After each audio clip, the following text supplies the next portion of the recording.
یہ ایسی محبت کی لازوال داستان ہے جس کو سن کر آپ کو اپنا محبوب یاد آ جائے گا اور آپ کا دل خون کے آنسو رونے پر مجبور ہو جائے گا۔ بادشاہ اور ملکہ بہت دنوں بعد دوسرے ملکوں کی سیر کر کے واپس اپنے محل میں آئے تھے، اس لیے ان کے آنے سے پورے محل میں خوشی کی لہر دوڑ گئی۔ تینوں شہزادے سلطان ارسلان رضوان اور ان کی چھوٹی بہن شہزادی سلطانہ سب بہت خوش تھے۔ وہ چاروں بھائی بہن بادشاہ اور ملکہ کے ساتھ نہ جا سکے تھے۔ بادشاہ اور ملکہ کے محل سے چلے جانے سے وہ اداس ہو گئے تھے کیونکہ وہ انہیں بہت یاد آتے تھے۔ ان سے جدائی کے دن انہوں نے بڑی مشکل سے کاٹے تھے۔ بادشاہ اور ملکہ چہروں سے کچھ پریشان نظر آ رہے تھے۔ شہزادی سلطانہ تو چھوٹی تھی، اس لیے ان کی پریشانی کی طرف اس کا دھیان ہی نہیں گیا۔ وہ ان تحفوں کو دیکھ دیکھ کر خوش ہونے لگی جو بادشاہ اور ملکہ اس کے لیے دوسرے ملکوں سے لائے تھے۔ مگر تینوں شہزادے چونکہ بڑے تھے اس لیے انہوں نے بادشاہ اور ملکہ کی پریشانی بھانپ لی تھی۔ انہیں اس بات پر بھی حیرانی تھی کہ دونوں نے اپنی ایک ایک آنکھ بند کر رکھی تھی اور ایک ہی آنکھ سے ادھر ادھر دیکھ رہے تھے۔ ان کی پریشانی اور ایک بند آنکھ دیکھ کر بڑے شہزادے سلطان نے پوچھا، ابوا حضور نصیب دشمنا طبیعت تو کہیں نہ ساز نہیں، آپ کچھ پریشان نظر آتے ہیں۔ اپنے اور امی حضور نے اپنی ایک ایک آنکھ بند کر رکھی ہے، کوئی تنکا پتنگا وغیرہ تو نہیں پڑ گیا ہے؟ حکم ہو تو ہم نکال دیں۔ بادشاہ نے دوسری آنکھ بھی کھولتے ہوئے اداسی سے جواب دیا، شہزادے ہم کچھ نہیں بہت پریشان ہیں۔ واپسی کے سفر کے دوران جانے کی بات ہو گئی ہے کہ ہمیں اور آپ کی امی کو ایک ایک کے دو دو نظر آنے لگے ہیں۔ اس وقت ہمارے سامنے تم چاروں کھڑے ہو مگر ہمیں 8 نظر آ رہے ہو۔ ملکہ بھی ایک نہیں دو دو دکھائی دے رہی ہے، ایک آنکھ بند کر لیں تو ٹھیک نظر آتا ہے۔ ملکہ نے بھی اپنی دوسری آنکھ کھول لی تھی۔ وہ بولی، میری بھی یہی حالت ہے، میں بھی اپنی دونوں آنکھوں سے اس وقت 6 شہزادوں، 2 شہزادیوں اور 2 بادشاہ سل امتوں کو دیکھ رہی ہوں۔ ایک آنکھ سے دیکھوں تو ایک ایک ہی نظر آتے ہیں۔ چاروں بچے یہ بات سن کر گھبرا گئے اور پریشانی کے عالم میں ایک دوسرے کو دیکھنے لگے۔ بادشاہ نے ان کی گھبراہٹ محسوس کر لی۔ وہ اس بات پر بہت خوش تھا کہ اس کے بچے اپنے ماں باپ سے بہت محبت کرتے ہیں اور اسی لیے ان کی تکلیف کا سن کر پریشان ہو گئے۔ انہیں تسلی دینے کی خاطر اس نے کہا، فکر کی بات نہیں، جب ہم ایک آنکھ بند کر کے دیکھتے ہیں تو ہمیں ہر چیز پھر ایک ہی نظر آتی ہے۔ ہم ایک آنکھ سے ہی دیکھتے دیکھتے زندگی گزار لیں گے۔ منجلے شہزادے ارسلان نے جلدی سے ایک کنیز کو بھیج کر شاہی طبیب کو بلوا لیا۔ شاہی طبیب نے بادشاہ اور ملکہ کا تفصیلی معائنہ کر کے مایوسی سے سر ہلا دیا اور بولا، ایک ایک کے دو دو دکھائی دینے والی اس بیماری کا کوئی علاج میرے پاس نہیں ہے۔ میں نے اس بیماری کے بارے میں اپنے بزرگوں سے سن رکھا ہے۔ بادشاہ سلامت اور ملکہ صاحبہ صرف اسی صورت میں ٹھیک ہو سکتے ہیں کہ جادو کے پہاڑ کی چوٹی پر لگے عجیب و غریب رنگ برنگے درختوں سے سیب توڑ کر لائے جائیں اور انہیں کھلا دیے جائیں۔ اس کے علاوہ کوئی علاج کارگر ثابت نہیں ہوگا۔ مگر اس جادو کے پہاڑ پر پہنچنا آسان کام نہیں۔ ایک بہت بڑا اور خوفناک شیر پہاڑ والے راستے کی پہرے داری کرتا ہے اور بڑے بڑے خطرناک پرندے پہاڑ پر منڈلاتے رہتے ہیں۔ بڑا شہزادہ سلطان بولا، کوئی بات نہیں، ہم تینوں جادو کے پہاڑ پر سے سیب لائیں گے۔ ہم سے اپنے ابوا حضور اور امی حضور کی پریشانی دیکھی نہیں جاتی۔ اس وقت بادشاہ کی دونوں آنکھیں کھلی ہوئی تھیں۔ اس نے تینوں شہزادوں کو دیکھتے ہوئے گھبرا کر کہا، اگر تم 6 کے 6 چلے گئے تو محل کی تنہائی ہمیں کاٹنے کو دوڑے گی۔ چھوٹے شہزادے رضوان نے مسکرا کر کہا، ابوا حضور اب فکر نہ کریں، ہم صرف 3 ہی جائیں گے، بقیہ 3 کو محل میں ہی چھوڑ جائیں گے۔ اگلے روز وہ تینوں شہزادے اپنے سفر پر روانہ ہو گئے۔ وہ چلنے لگے تو شہزادی سلطانہ بھی ضد کرنے لگی کہ وہ بھی ان کے ساتھ جائے گی۔ اسے بڑی مشکلوں سے منا کر روکا گیا۔ راستہ واقعی بہت پر خطر تھا۔ پھر بارشیں بھی شروع ہو گئی تھیں، اس وجہ سے ان کا سفر اور بھی دشوار ہو گیا تھا۔ گھنے جنگلوں سے ہوتے ہوئے دریاؤں کو عبور کرتے ہوئے وہ ایک بستی میں پہنچے۔ بارشوں نے ہر طرف تباہی مچا دی تھی اور گھروں کو شدید نقصان پہنچایا تھا۔ بستی میں انہوں نے دیکھا کہ ایک بوڑھی عورت اپنے ٹوٹے ہوئے مکان کی مرمت کر رہی ہے۔ بستی کا کوئی شخص بھی اس کی مدد نہیں کر رہا تھا کیونکہ وہ بھی اپنے اپنے مکانوں کی مرمت کے کاموں میں لگے ہوئے تھے جو موسلا دھار بارش کی وجہ سے ٹوٹ پھوٹ گئے تھے۔ इस बूढ़ी औरत को मिट्टी की ईंटें और गारा खुद उठा उठा कर लाना पड़ रहा था। शहजादों को यह देखकर बहुत अफसोस हुआ। वो अपने घोड़ों से उतरे और इस बूढ़ी औरत को एक तरफ बिठाकर उसके घर की मरम्मत में मसरूफ हो गए। वो बूढ़ी औरत उनकी हमदर्दी देखकर बहुत खुश हुई और उन्हें दुआएं देने लगी। शाम तक बहुत सारा काम हो चुका था और मकान की थोड़ी सी मरम्मत बाकी थी। शहजादों ने इरादा किया कि बाकी काम कल करेंगे।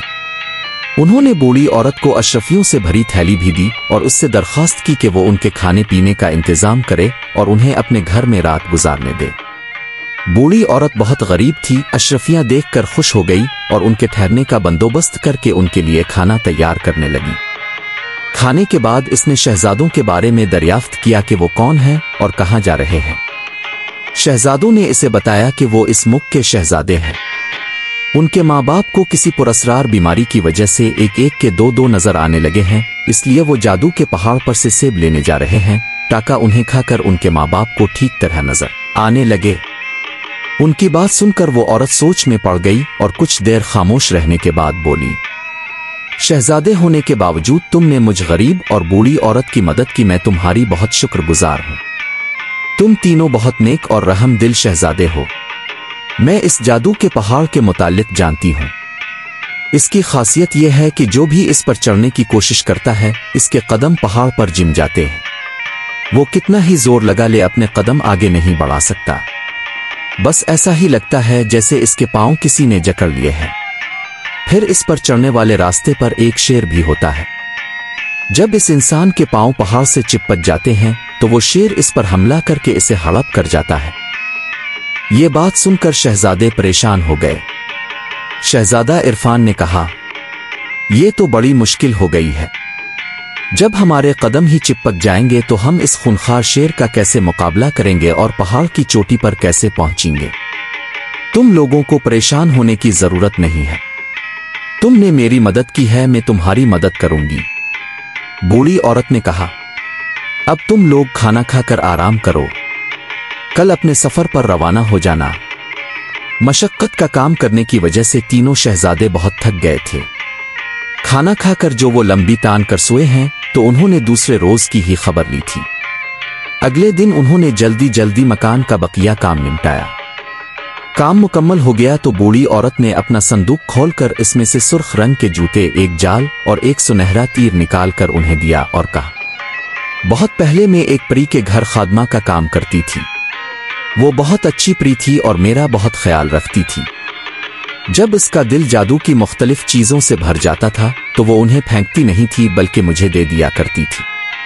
संदूक में मौजूद ये चीजें इसी ने मुझे दी थी। जब तुम लोग पहाड़ के नजदीक पहुंचोगे तो तुम्हें इसके पास एक शेर मिलेगा। वो पहाड़ पर चढ़ने वाले रास्ते का निगरान है और बहुत खूंखार है। जब वो तुम पर हमला करने के लिए झपटे तो तुम इस पर यह जादू का जाल फेंक देना। ये जाल इसको अपनी लपेट में ले लेगा। तुम वहां आसमान पर बहुत बड़े बड़े और खौफनाक परिंदे भी देखोगे। ये परिंदे इसी पहाड़ पर मंडलाते रहते हैं और उन रंग बरंगे दरख्तों के सेब उनकी ग़िज़ा है। ये किसी को उनके पास फटकने भी नहीं देते हैं। तुम इस जादू के तीर को उनकी जानिब फेंक देना। ये बिजली की सी तेजी के साथ उन सब का एक एक करके खात्मा करके दोबारा तुम्हारे पास आ जाएगा। जब उन खौफनाक परिंदों का खात्मा हो जाए तो फिर तुम में से कोई एक ये जादू के जूते पहनकर पहाड़ पर चढ़ जाए। उनके पहनने से इसके कदम पहाड़ से नहीं चिपकेंगे। पहाड़ की चोटी पर बहुत सारे दरख्त लगे होंगे। उनके पत्ते रंग बरंगे होंगे। वो सेब उन्हीं पौधों में लगता है। मुझे उम्मीद नहीं कि कोई सेब तुम्हें वहां मिले क्योंकि वो परिंदे उन्हें चट कर जाते हैं। बहरहाल कोशिश कर लेने में कोई हर्ज नहीं। बूढ़ी औरत की इस बात ने उन्हें थोड़ा सा परेशान कर दिया था कि परिंदे इन सेबों का सफाया कर देते हैं और हो सकता है उन्हें वहां कोई सेब ना मिले। बहरहाल उन्होंने तमाम चीजें लेकर इस बूढ़ी औरत का शुक्रिया अदा किया और दोबारा अपने सफर पर रवाना हो गए। उनके घोड़े आराम करने की वजह से ताज़ा दम हो गए थे, इसलिए वो जल्द ही मंजिल मकसूद पर पहुंच गए। जैसे ही वो इस पुरस्रार पहाड़ के नजदीक पहुंचे उनके कानों में शेर के दहाड़ने की आवाज आई। फिर उन्होंने देखा कि एक बहुत बड़ा शेर दौड़ता हुआ उन लोगों की जानिब आ रहा है। शहजादा अरसलान ने जल्दी से जादू का जाल निकाला और शेर की तरफ उछाल दिया। जाल उड़ता हुआ गया और शेर पर जा गिरा और इसे अपनी लपेट में ले लिया। शेर बेबस हो गया और तेज आवाज में धाड़ते हुए जाल से निकलने की जिदोजहद करने लगा। ऐन इसी वक्त उन्हें अपने सरों के ऊपर परों के फड़फड़ाने की आवाजें सुनाई दीं। उन्होंने ऊपर देखा। क्या देखते हैं कि बहुत सारे देव कामत परिंदे खौफनाक आवाजों में चीखते हुए उनके सरों पर मंडला रहे हैं और उन पर झपटने की फिक्र में है। सबसे छोटे शहजादे रिजवान ने जादू का सुनहरा तीर निकाला और उन परिंदों की जानिब उछाल दिया। एक बिजली सी कड़की और जादू का तीर बर्क रफ्तारी से आसमान पर उड़ते हुए परिंदों की जानिब लपका और पिल के पिल में एक के बाद एक उनका खात्मा करके दोबारा शहजादा रिजवान के पास आ गया। रास्ता साफ देखकर बड़े शहजादे सुल्तान ने बूढ़ी औरत के दिए हुए जादू के जूते पहने और भागकर पहाड़ पर चढ़ गया। वहां इसने रंग बरंगे दरख्त देखे जो कतार दर कतार नजर आ रहे थे, मगर इसे बहुत मायूसी हुई, उन पर सेब नहीं लगे हुए थे। इसे बूढ़ी औरत की बात सच लगी। उन परिंदों ने सारे सेब खा लिए थे। शहजादा सुल्तान ने सोचा कि उनका यहां आना तो बेसूद ही रहा। नाउम्मीदी के आलम में इसने हर दरख्त का जायजा लेना शुरू कर दिया। बहुत ढूंढने के बाद इसे एक दरख्त में एक सेब नजर आ ही गया। वो घने पत्तों में छुपा हुआ था, इसलिए परिंदों को नजर ना आ सका था। शहजादा सुल्तान ने इसी को गनीमत जाना और इसे तोड़कर अपनी जेब में रख लिया और भागकर पहाड़ पर से उतरकर अपने भाइयों के पास आ गया। इसने अपने दोनों भाइयों को बता दिया था कि इसे सिर्फ एक ही सेब मिला है। वो भी बहुत अफसोस करने लगे। जब वो वापसी के लिए मुड़े तो शेर ने गिड़गिड़ा कर कहा, मुझे आजाद कर दो, मैं वादा करता हूं तुम्हें कोई नुकसान नहीं पहुंचाऊंगा। शहजादों को इस पर रहम आ गया। उन्होंने इसे आजाद कर दिया और वो भागकर पहाड़ पर चढ़कर नजरों से गायब हो गया। शहजादा अरसलान ने जादू के जाल को भी अपने थैले में रख लिया और फिर तीनों शहजादे वापसी के सफर पर रवाना हो गए। वो सबसे पहले बूढ़ी औरत के घर गए और जूते, तीर और जाल को इसके हवाले करके इसका शुक्रिया अदा किया। शहजादों ने इसे बहुत सारी अशरफियां भी दी, जिन्हें पाकर बूढ़ी औरत खुश हो गई। एक रात और एक दिन के सफर के बाद तीनों शहजादे खैरियत से महल पहुंच गए। मलिका उन्हें देखकर खुश हो गई। इसकी दोनों आंखें खिली हुई थीं। इसने कहा, मैं बहुत खुश हूं, मेरे 6 के 6 शहजादे घर लूट आए हैं। बादशाह की एक आंख बंद थी। वो हैरत से बोला, प्यारी मलिका, एक आंख बंद करके देखो, शहजादे तो 3 ही हैं। मलिका शहजादों के सही सलामत लूट आने पर बहुत खुश थी, इसलिए बादशाह की बात सुनकर हंस पड़ी और अपनी एक आंख को हाथ से ढांप कर शहजादों को देखने लगी। शहजादा सुल्तान उदासी से बोला, उम्मी हुजूर, वहां दरख्त से हमें सिर्फ एक ही सेब मिला है। कोई बात नहीं, ये सेब बादशाह सलामत खा लेंगे। मैं तो महल ही में रहती हूं, मुझे 2 नजर आए, आचार कोई फर्क नहीं पड़ता। तमेरी अबुआ हुजूर को तो दरबार लगाना पड़ता है। हुकूमत के काम चलाने के लिए सब लोगों से मलना पड़ता है। वो सेब खाकर ठीक हो जाएं तो बेहतर है। नहीं मलिका, हम इतने खुद गरज नहीं हैं कि हमारी आंखें तो ठीक हो जाएं और हमारी प्यारी मलिका को एक एक के 2-2 नजर आएं। हम ये सेब नहीं खाएंगे। इसी वक्त शहजादी सुल्ताना वहां आ गई। इसे देखकर मलिका बोली, ना आपकी ना मेरी, ये सेब कौन खाएगा? इसका फैसला हमारी बेटी करेगी। ये कहकर मलिका ने शहजादी सुल्ताना को सारी कहानी सुना दी। शहजादी सुल्ताना ये सुनकर जरा भी परेशान नहीं हुई कि इसके भाइयों को सिर्फ एक ही सेब मिला है। वो आगे बढ़ी, अपने एक भाई के हाथ से सेब लिया, फिर दूसरे भाई की कमर में ओरसा हुआ खंजर निकाला और सेब के 2 टुकड़े करके एक बादशाह को और दूसरा मलिका को थमा दिया। दोनों ने जैसे ही सेब खाया, दोनों की आंखें बिल्कुल ठीक हो गईं। प्यारी मलिका, हमें दोनों आंखों से सब एक एक नजर आ रहे हैं, बादशाह ने खुशी भरी आवाज में कहा। और बादशाह सलामत मुझे भी, मलिका चहक कर बोली। अल्लाह का शुक्र है, ये सब मेरी अक्लमंद शहजादी की वजह से हुआ है। शहजादा सुल्तान ने कहा, सेब को आधा आधा करके खुलाने की तरकीब तो हम में से भी किसी के जहन में नहीं आई थी। माशा अल्लाह, हमारी बहन तो बहुत अक्लमंद है, हम बहुत खुश नसीब हैं।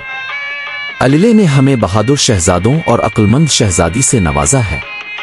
बादशाह ने कहा। अपनी तारीफ सुनकर शहजादी सुल्ताना खुश हो गई। उधर शहजादा सुल्तान का हाथ पकड़कर बोली, चलिए अब इसी बात पर मुझे अपने घोड़े पर बिठाकर मैदान का एक लंबा चक्कर दलवा कर लाएं। इस खुशी में हम भी अपनी बहन के साथ बाहर घूमने जाएंगे। शहजादा रिजवान ने शहजादा अरसलान को देखते हुए हंसकर कहा और फिर वो सब बाहर निकल गए। बादशाह और मलिका उन्हें मुस्कुरा कर जाता हुआ देखने लगे।